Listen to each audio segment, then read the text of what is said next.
नमस्कार. उन्हाळा म्हणजे अगदी अंगाची लाही लाही आणि या गरमीमध्ये स्वतःला फिट ठेवणं म्हणजे एक मोठं चॅलेंजच आहे, नाही का? पण कधी विचार केलाय का की ह्या वाढत्या उष्णतेचा आपल्या हृदयावर आणि कोलेस्ट्रॉलवर नेमका काय परिणाम होतो? चला, आज आपण ह्याचबद्दल सोप्या भाषेत बोलूया. खरंच विचार करण्यासारखा प्रश्न आहे हा. म्हणजे बघा, आपण उन्हापासून त्वचेला वाचवण्यासाठी किती काय काय करतो, पण आपल्या हृदयाचं काय? चला तर मग जरा खोलवर जाऊन बघूया की ही गरमी आपल्या शरीरावर आतून कसा परिणाम करते. उन्हाळा आला की डिहायड्रेशन आणि सनस्ट्रोकबद्दल तर आपण नेहमीच ऐकतो. पण एक असा धोका आहे जो सहजासहजी लक्षात येत नाही.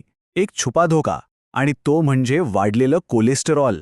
असं वाटतं की आपण बाहेरून एकदम फिट दिसतोय, म्हणजे आतूनही सगळं आलबेल आहे. पण तसं नसतं. हे जे वाढलेलं कोलेस्टेरॉल आहे ना, ते खरं तर एका सायलेंट किलरसारखं काम करतं. म्हणजे काहीही लक्षणं न दाखवता अचानक हृदयासाठी मोठा धोका निर्माण करू शकतं. मग प्रश्न येतो की हे वाढलेलं कोलेस्ट्रॉल ओळखायचं तरी कसं? तर आपलं शरीर आहे ना, ते आपल्याला काही ना काही संकेत देतच असतं. आपल्याला फक्त ते संकेत वेळेवर ओळखता आले पाहिजेत. हेच तर महत्त्वाचं आहे. समजा थोडंसं चालल्यावर किंवा जिने चढल्यावर लगेच दम लागतोय किंवा छातीत असं जड वाटतंय, अस्वस्थ वाटतंय, तर हे संकेत हलक्यात घेऊ नका. सावध होण्याची गरज आहे. ही वाढलेल्या कोलेस्ट्रॉलची लक्षणं असू शकतात. त्यामुळे या धोक्याच्या घंटेकडे अजिबात दुर्लक्ष करून चालणार नाही. पण आता हे सगळं ऐकून घाबरून जायचं काहीच कारण नाही. कारण यावर काही अगदी सोपे आणि तितकेच प्रभावी घरगुती उपाय आहेत, जे आपण अगदी सहजपणे करू शकतो आणि आपल्या हृदयाला एकदम सुरक्षित ठेवू शकतो. सगळ्यात पहिला आणि खरं सांगायचं तर सगळ्यात सोपा उपाय, भरपूर पाणी पिणं. होतं काय की उन्हाळ्यात घामावाटे आपल्या शरीरातलं पाणी खूप कमी होतं आणि यामुळे आपलं रक्त घट्ट व्हायला लागतं. आता घट्ट झालेलं रक्त शरीरात फिरवण्यासाठी हृदयाला जास्त जोर लावावा लागतो, त्याच्यावर ताण येतो. म्हणून एक गोष्ट लक्षात ठेवायची, दिवसाला कमीत कमी 3 ते 4 लिटर पाणी प्यायलाच हवं. बरं, आता एक मस्तच चविष्ट उपाय बघूया. ताक आणि सोलकढी. वा! ही पेय फक्त चवीलाच भारी नाहीत, तर ती शरीरातली गरमी कमी करतात आणि त्याचबरोबर नैसर्गिकरित्या कोलेस्ट्रॉल नियंत्रणात ठेवायला पण मदत करतात. म्हणजे बघा, चवीला चव आणि आरोग्याला आरोग्य. आणखी एक जबरदस्त नैसर्गिक उपाय म्हणजे लसूण. हो, आपला साधा लसूण.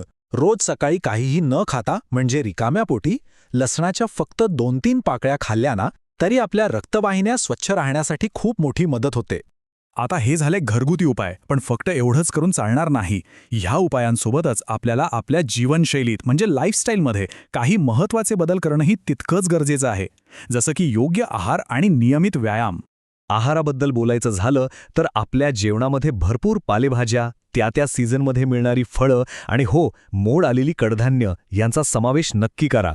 आणि काय टाळायचंय तर वडापाव, भजी असे तेलकट पदार्थ, बेकरीचे पदार्थ आणि सगळ्यात महत्त्वाचं म्हणजे रिफाईंड साखर यांना शक्यतोवर लांबच ठेवा.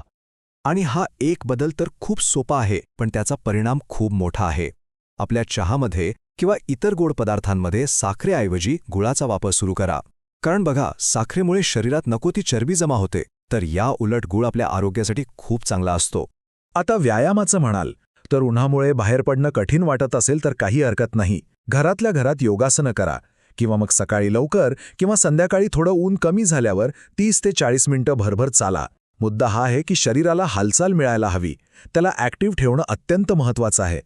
ठीक आहे, पण या सगळ्या चांगल्या सवयी आपण लावल्या तर त्याचे फायदे तरी काय होणार आहेत? चला, तेही बघूया. या साध्या सोप्या सवयींमुळे काय काय होतं? पहिलं म्हणजे कोलेस्ट्रॉलची पातळी नियंत्रणात राहते. दुसरं, अतिरिक्त वजन कमी व्हायला मदत होते. तिसरं, ब्लड प्रेशर आणि शुगरसुद्धा नियंत्रणात येतात. आणि सगळ्यात भारी गोष्ट म्हणजे दिवसभर एकदम फ्रेश आणि एनर्जेटिक वाटतं. शेवटी जाता जाता एकच गोष्ट लक्षात ठेवायची, आरोग्य हीच आपली खरी संपत्ती आहे, नाही का? म्हणून या उन्हाळ्यात या काही सोप्या गोष्टी नक्की लक्षात ठेवा आणि आपल्या हृदयाची काळजी घ्या. निरोगी रहा आणि आनंदी रहा.